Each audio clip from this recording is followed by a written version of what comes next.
आज आपके साथ बीफ कौरमा बनाने की एक बहुत ही कमाल की रेसिपी शेयर कर रहा हूँ। और जब भी आप मेरे तरीके से ये कौरमा बनाएंगे, यकीन करें आपको मज़ा आ जाएगा। बहुत ही सिंपल सी रेसिपी है, बनाने का तरीका बहुत ही आसान है और कौरमा ऐसा आपका तैयार होगा कि इंशाल्लाह आपका दिल खुश हो जाएगा। तो आपके घर पे दावत, कोई पार्टी हो तो ज़रूर आपने इस रेसिपी को ट्राई करना है। तो चलें फिर इसको बनाना स्टार्ट करते हैं। बिस्मिल्लाहिर्रहमानिर्रहीम। तो कौरमा बनाने के लिए सबसे पहले आपने 3 इस तरह की प्याज लेनी है। वेट के हिसाब से तकरीबन 200 ग्राम इसका वजन होगा प्याज का। या अगर वेट करके नहीं लेना चाह रहे तो इस तरह की 3 प्याज ले लें। हल्का फुल्का साइज छोटा बड़ा हो जाए कोई मसला नहीं है। तो सबसे पहले आपने क्या करना है कि प्याज की जो कटिंग है ना वो एक ही जैसी करनी है। आप क्या करते हैं, जब प्याज कटिंग करते हैं कुछ पीसेस को मोटा कटिंग कर देते हैं, कुछ को बारीक। और जो मोटी बारीक कटिंग होती है ना प्याज की, तो उसमें क्या होता है, जो बारीक प्याज होती हैं फ्राई के टाइम पे वो जल जाती हैं और जो मोटी प्याज होती हैं वो कच्ची रह जाती हैं। तो इस तरह का जो कटर मशीन होती है ना, इसके अंदर आप प्याज की कटिंग करेंगे तो एक ही जैसी आपकी प्याज कटिंग होगी। तो एक मरतबा सारी प्याज की कटिंग कर लेते हैं, उसके बाद इसको फ्राई करेंगे। फ्राई करने का तरीका भी आपको बताऊंगा। तो अगर दोस्तों आप एक मज़ेदार कौरमा बनाना चाहते हैं ना, तो इसकी प्याज आपने खुद फ्राई करनी है और इस रेसिपी को एज इट इज आपने फॉलो करना है। प्याज कटिंग हो गई है, एक प्रेशर कुकर मैंने रख लिया है। 1 कप इसके अंदर मैं घी का शामिल कर रहा हूँ। आप घी की जगह पर जो कुकिंग ऑयल है ना उसका इस्तेमाल भी कर सकते हैं। तो इस घी के साथ हमने सबसे पहले प्याज को फ्राई कर लेना है।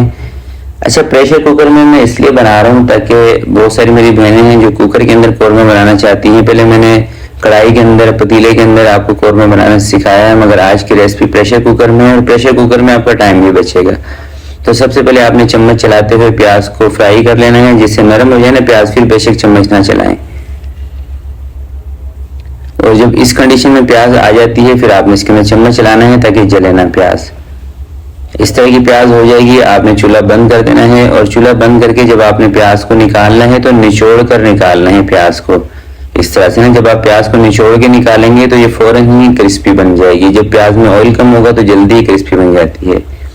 5-6 मिनट के लिए आपने इसको फैन के नीचे रखना है। जैसे दोस्तों प्याज ठंडी हो जाएगी, इस तरह का कोई भी आप इमाम दस्ता ले लें, चट्टू बट्टा ले लें, उसके अंदर डाल के आपने प्याज को कूट लेना है। ठीक है, अगर आपने दानेदार कौरमा बनाना है। अगर आप चाहते हैं कि आपका कौरमा बिल्कुल स्मूथ बने, दाना ना बने, तो फिर इस प्याज का पेस्ट भी बना सकते हैं पानी डाल के थोड़ा सा। तो मुझे दानेदार कौरमा बनाना है, इसलिए इस प्याज को मैं अच्छी तरीके से कूट लूंगा। और ये जो देगी स्टाइल का कौरमा बनता है ना, खासकर कराची के अंदर, तो इसके अंदर इसी तरीके से प्याज कूटी जाती है। जब भी कौरमे में ना दाना आएगा, जब प्याज दानेदार होगी तो कौरमे में दाना बनेगा। ये देखें ना, प्याज बेहतरीन हो चुकी है, दानेदार। तो इसको दोस्तों कर देते हैं साइड पर और वो जो प्रेशर कुकर हमारा है उसकी तरफ चलते हैं। इसके अंदर 1 किलो में गोश्त ऐड कर रहा हूँ। इसमें बोन वाला भी है और बोनलेस भी है, मिक्स गोश्त है। ठीक है, वैसे आप बोनलेस के भी बना सकते हैं, कोई मसला नहीं है। अदरक और लहसुन का पेस्ट इसके अंदर शामिल कर देते हैं, तकरीबन 2 चम्मच के करीब। जब भी बीफ का आप कोई भी कौरमा कढ़ाई बनाएं तो इसके अंदर अदरक और लहसुन का इस्तेमाल थोड़ा सा ज्यादा किया करें। और हल्का फुल्का ना फैट भी इस गोश्त के साथ लगा हुआ है, इसलिए इसके अंदर मैंने घी का इस्तेमाल थोड़ा सा कम ही किया है। अगर बिल्कुल रूखा गोश्त होगा फिर आपने तकरीबन 1.25 कप के करीब घी या तेल ले लेना है, यानी कि 250 ग्राम। तो 3 से 4 मिनट आपने अदरक लहसुन के साथ इसको फ्राई करना है। और साथ ही इसमें कुछ खड़े मसाले शामिल करने हैं, बड़ी इलायची, लौंग, काली मिर्चें और 1 से 2 टुकड़ा दालचीनी का। बस बहुत ज्यादा गर्म मसालों का इस्तेमाल कौरमे के अंदर आपने नहीं करना। बाकी कुछ चीजें हैं खुशबू के लिए, वो मैं आपको लास्ट में बताऊंगा उसका इस्तेमाल किस तरीके से करना है। तो गोश्त को फ्राई दोस्तों इसलिए मैं कर रहा हूँ क्योंकि बहुत सारी मेरी बहनें हैं, मेरे भाई हैं जो कहते हैं कि भाई गोश्त के अंदर से ना स्मेल नहीं जाती बिना फ्राई किए, तो इसलिए फ्राई में कर रहा हूँ। तो गोश्त को आप देख रहे हैं ना, मैंने अच्छी तरीके से फ्राई कर लिया है। और दूसरी वजह यह भी है गोश्त को फ्राई करने की, क्योंकि हम इसको प्रेशर कुकर में बना रहे हैं। अगर कढ़ाई में बनाते तो फिर शायद गोश्त को हम फ्राई ना भी करते, क्योंकि कढ़ाई के अंदर तकरीबन 1 घंटा गोश्त पकता और प्रेशर कुकर में 20 मिनट लगेंगे तकरीबन। 1 किलो गोश्त है तो 500 ग्राम आपने इसके अंदर दही शामिल कर देनी है। कप के हिसाब से 2.5 कप बनेंगे। ठीक है, दही को फेंट के इसमें शामिल कर दें। लाल मिर्चों का पाउडर आपने इसके अंदर 1 बड़ा चम्मच शामिल कर देना है। नमक आपने शामिल करना है 1 बड़ा चम्मच। कश्मीरी लाल मिर्चें आधा चम्मच आपने शामिल कर देना है, कश्मीरी लाल मिर्चों का पाउडर। हल्दी पाउडर आधे चम्मच से कम। जीरा पाउडर आपने 1 चम्मच इसके अंदर शामिल करना है। धनिया पाउडर हमेशा कौरमे के अंदर थोड़ा सा ज्यादा इस्तेमाल किया जाता है, इसलिए 1.5 चम्मच आपने धनिया का पाउडर शामिल कर देना है। तमाम मसालों को अच्छे तरीके से इसमें मिक्स कर देंगे और अब इसको भूनने की हमें जरूरत नहीं है, ठीक है। मसाले डालने के बाद आपने नहीं भूनना इसको। तो कलर मुझे थोड़ा सा इसका लग रहा है कम, तो मैं इसमें कश्मीरी मिर्चें थोड़ी सी और ऐड कर लेता हूँ, आधे चम्मच के करीब। कश्मीरी मिर्चें दोस्तों सिर्फ आपके सालन का बेहतरीन कलर दिलाने के लिए होती है, ये स्पाइसी नहीं होती, बिल्कुल भी फीकी मिर्चें होती हैं। तो जिस सालन का आपको कलर खूबसूरत बनाना हो उसी हिसाब से आप कश्मीरी मिर्चें थोड़ी सी एडजस्ट कर लिया करें, कम लगे तो ओवर ऐड कर लिया करें। अब इसके ऊपर कवर लगाते हैं, 20 मिनट तक हम इसको पकाएंगे सीटी बजने के बाद, और हल्की आंच पे पकाएंगे, ठीक है। सीटी बजने के बाद तेज आंच पे आपने नहीं पकाना, तेज आंच पे पकाएंगे सारे गोश्त का पानी इसमें से खत्म हो जाएगा, ठीक है। एक सीटी बज जाए उसके बाद चूल्हे को थोड़ा सा कम कर लें, हल्की आंच पे 20 मिनट पकाएं। 20 मिनट दोस्तों पकाने के बाद सीटी को मैं हटा रहा हूँ, स्टीम निकलने का हम इसका इंतजार करेंगे, उसके बाद मैं आपको दिखाता हूँ इसकी कंडीशन।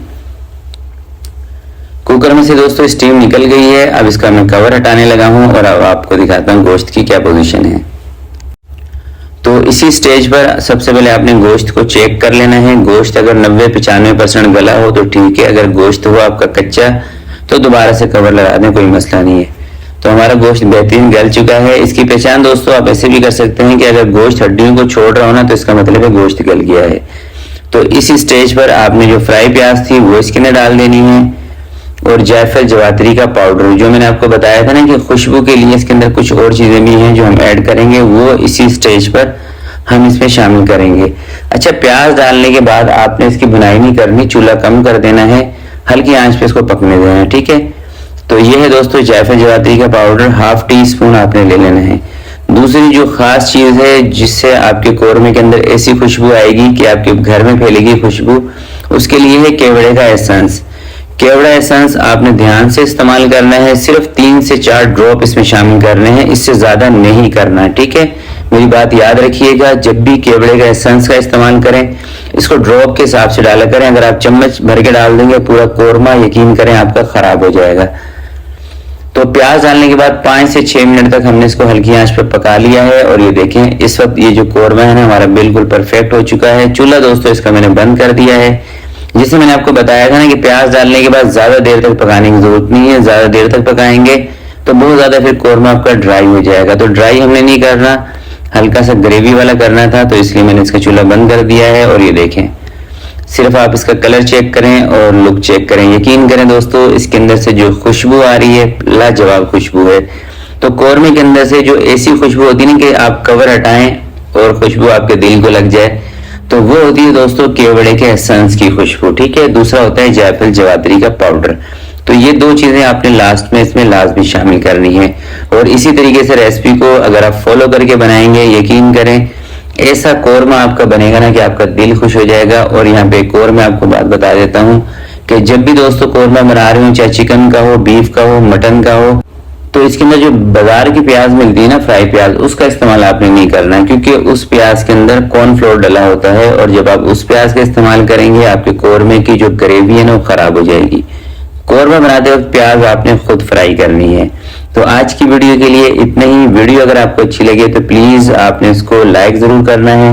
आपसे मिलते हैं किसी नेक्स्ट वीडियो में, तब तक के लिए अपना बहुत सारा ख्याल रखिएगा, अपने वालिदैन का ख्याल रखिएगा। अल्लाह हाफिज।